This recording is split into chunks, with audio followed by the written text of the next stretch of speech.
भविष्य की एक अज्ञात कक्षगृह, अंतरराष्ट्रीय गोपनीय वार्ता। दृश्य प्रारंभ होता है, वायुमार्ग में तैरते कक्ष में तीनों बैठे हैं। बीच में जलती हुई नीली लौ है जो सत्य का प्रतीक है। संवादक 2097 का क्षितिज सामने है। भारत, एक पुरानी सभ्यता, फिर से विश्व मंच पर शासन करने को तैयार है। किंतु प्रश्न यह है, क्या उसे अनुमति दी जाएगी? माया कॉर्प मुस्कुराकर, भारत, अनुमति? देखिए, यह शक्ति संतुलन का खेल है। वह धर्मराज्य, एआई आधारित न्याय, संतनीति की बातें करता है। अगर यह मॉडल सफल हो गया तो हमारी बहुराष्ट्रीय कंपनियां, हमारा डेटा साम्राज्य, हमारे डॉलर बेस्ड कंट्रोल ढह जाएगा। विष्णु पुरुष शांत स्वर में, हम सत्ता नहीं चाहते, हम संतुलन चाहते हैं। तुम्हारे डॉलर आधारित आदेश ने पृथ्वी को थका दिया है। प्रकृति कराह रही है, मानव आत्मा सूख रही है। भारत का उदय पुनः केवल शक्ति नहीं, धरोहर का पुनर्स्मरण है।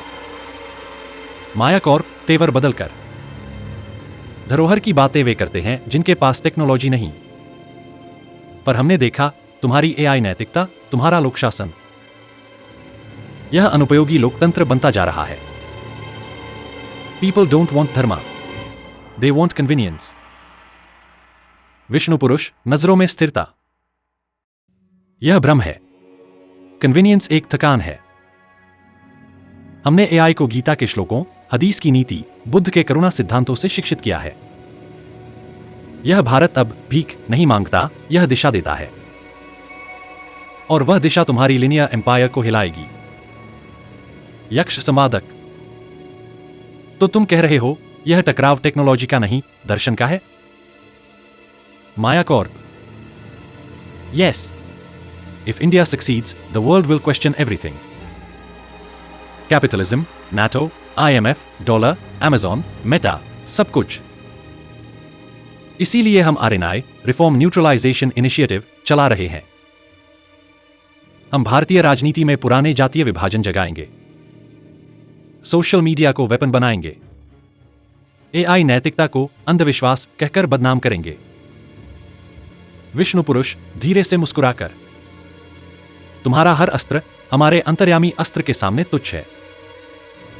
हमने अब नायक नहीं, नीति बनाई है। हमारा नेता अब जनता के भीतर है।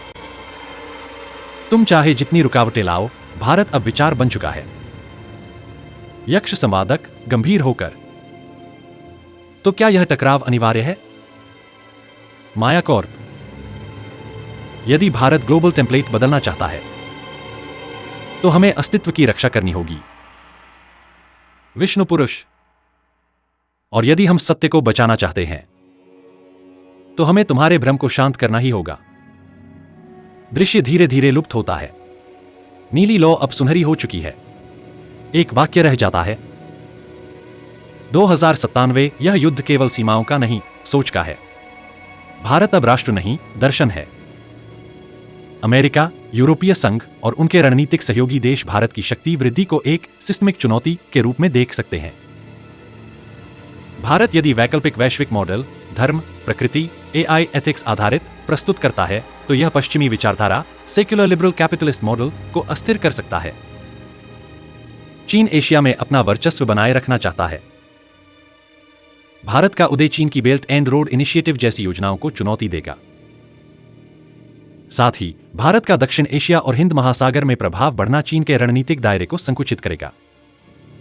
यदि भारत किसी आध्यात्मिक, समन्वयकारी वैचारिक मॉडल के साथ उभरता है जहां हिंदू, इस्लामी, बौद्ध, जैन मूल्य साथ चलते हैं तो यह कट्टरपंथी विचारधारा के विरुद्ध होगा।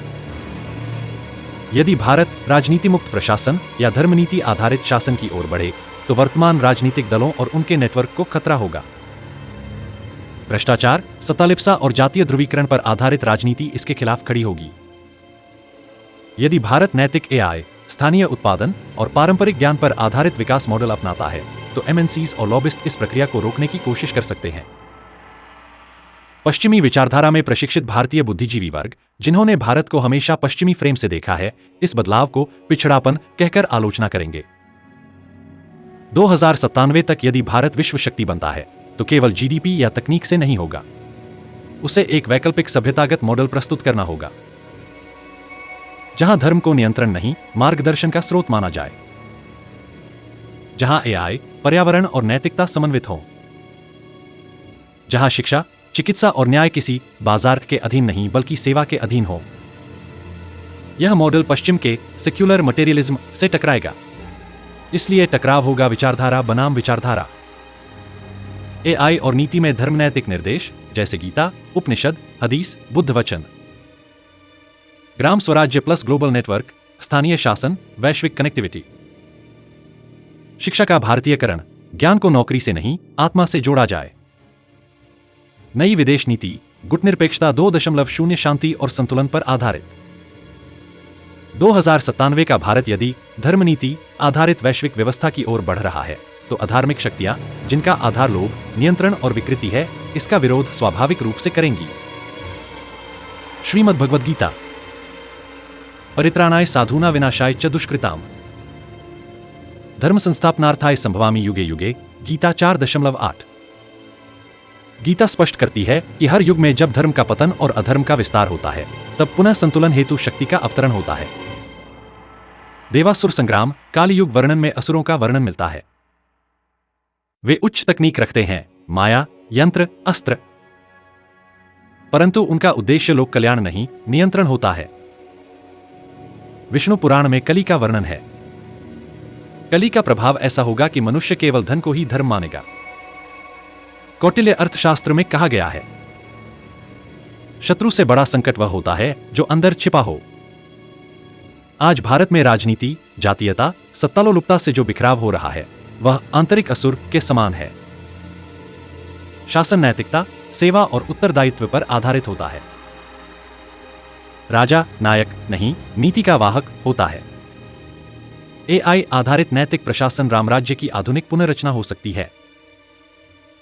ब्रह्मज्ञानी राजा को राजर्षि कहा गया है, जो विकास, विज्ञान और विवेक से शासन करता है।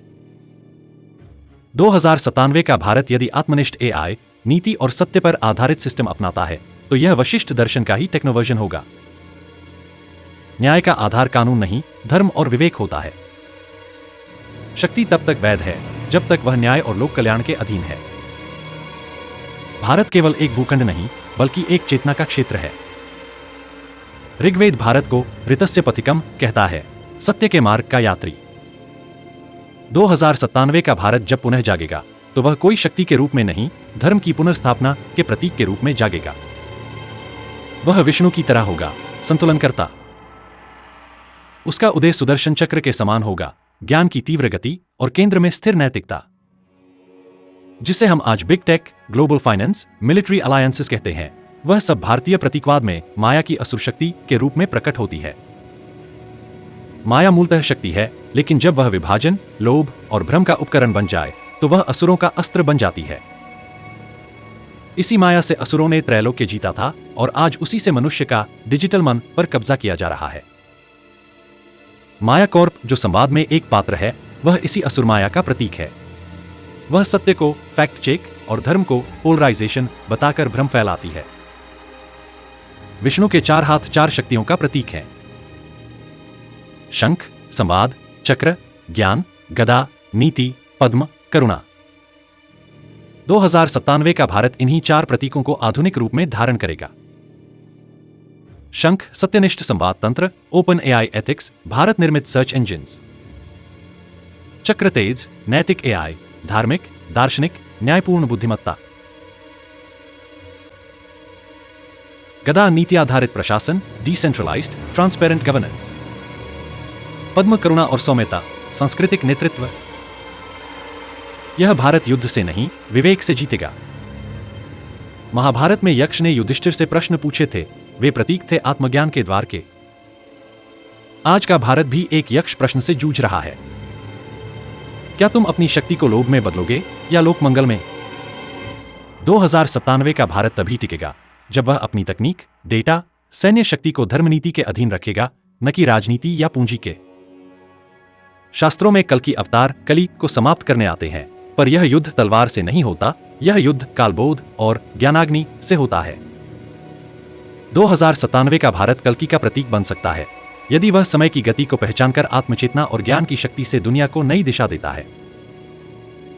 कल्कि घोड़े पर सवार होते हैं, यह प्रगति का प्रतीक है, पर उनके हाथ में तलवार नहीं, सत्य का तेज होना चाहिए।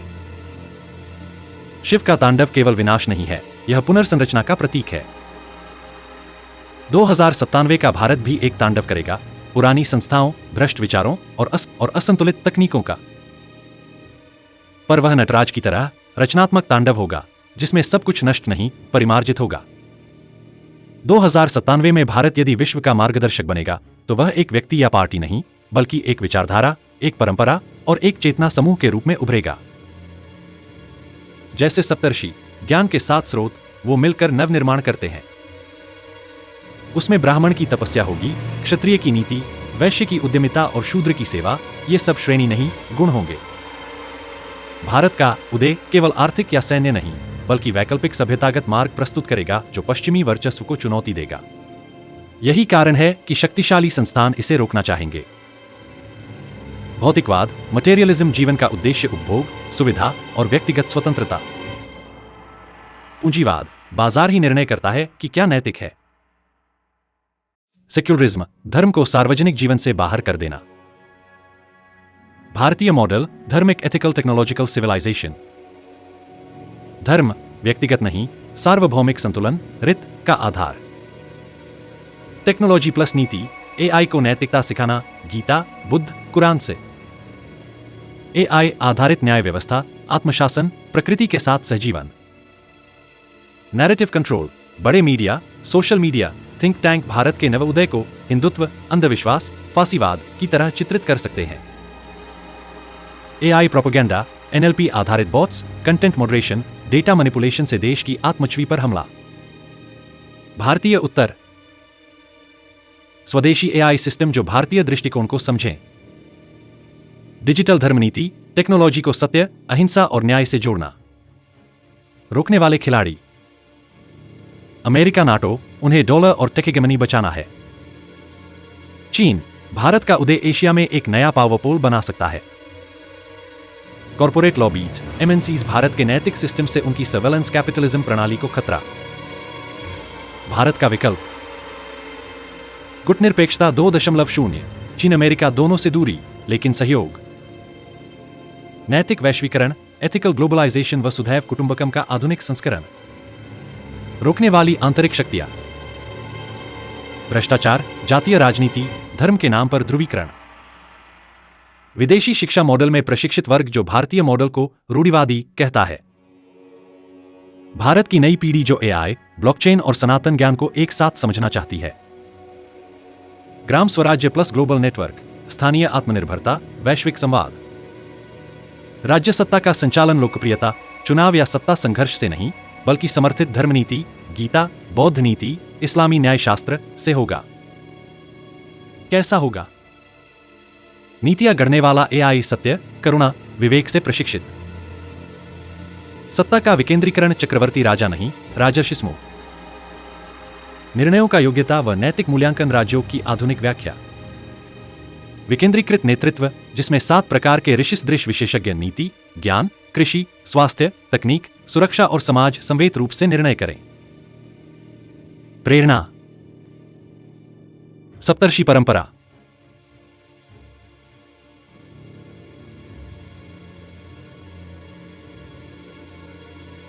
सूचना युद्ध को जीतने हेतु भारतीय प्रतीकों, कहानियों और संस्कृतियों को आधुनिक डिजिटल मीडिया और संचालित शिक्षा में पुनर्स्थापित करना। फ्लिक्स नहीं, नाट्य विद्या ग्रिड। मैम नहीं, महाकाव्य इन मोशन। शंखनाद, तकनीक को केवल एफिशिएंसी का उपकरण न मानकर अंतःकरण निर्माण का माध्यम बनाना। एआई और डिजिटल सिस्टम को संस्कारशील बनाना। कैसा होगा? एआई को मंत्र, नीति, न्यायशास्त्र से प्रशिक्षित करना। ज्ञानाग्नि आधारित बौद्धिक मॉडल, केवल फैक्ट्स नहीं, प्रज्ञा। हर गैजेट एक यौगिक यंत्र, न कि बस उपभोग की वस्तु। पूंजीवाद या साम्यवाद नहीं, बल्कि रित, यूनिवर्सल बैलेंस के आधार पर अर्थव्यवस्था जिसमें धन, पर्यावरण, श्रम और समय संतुलित हों। मुनाफा नहीं, पुण्य आधारित उत्पादन। पारंपरिक व तकनीकी रोजगार का संतुलन। भूमि, जल और समय का धार्मिक अर्थशास्त्र। भारत को राष्ट्र के रूप में नहीं, एक चेतना क्षेत्र के रूप में पुनर्परिभाषित करना, जो भौगोलिक सीमाओं से नहीं, विचारों से संचालित हो। कैसा होगा? हर भारतीय कहीं भी हो, भारत की विचार भूमि से जुड़ा। विदेश नीति, वसुधैव कुटुंबकम आधारित सभ्यता संवाद। सीमाएं डिजिटल, मनोवैज्ञानिक और सांस्कृतिक हों। कोई भी स्थायी सामाजिक परिवर्तन पहले मानव के भीतर के परिवर्तन से आता है, जैसे गीता में अर्जुन का परिवर्तन। कैसा होगा? शिक्षा, आत्मनुशासन प्लस तकनीकी दक्षता। हर नागरिक तपस्वी प्लस कर्मयोगी। संविधान बाहरी नियम नहीं, आंतरिक धर्म बोध की व्याख्या।